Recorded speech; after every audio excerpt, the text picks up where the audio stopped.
在一场重要的体育比赛中，起步就是个大跟头，接下来你会怎么做？北京8岁女孩马子慧用行动给出了一个精彩答案。12月20日，2020至2021年度北京市青少年短道速滑联赛第一站 U8 组500米1/4决赛是马子慧人生的第一场正式比赛。裁判发力枪刚响，马子慧就摔倒在了冰面上。这对于站在短道速滑比赛起跑线上的任何一个人都是一场灾难。趴在冰面上的马子慧没有犹豫，爬起来就追了上去。家人和教练在场边不停地为他呐喊鼓励。50米、40米、30米、20米，马子慧直到连超2人，而后盯住前面最后一个人的背影，一米米地咬住，最后成功弯道超越，获得了第1名。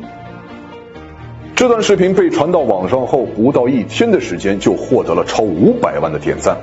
有网友表示，短短的一段视频竟然看哭了。还有网友称，看着好着急啊，竟然激动地叫了起来。摔倒、追赶、反超夺冠，这一幕真的太燃了。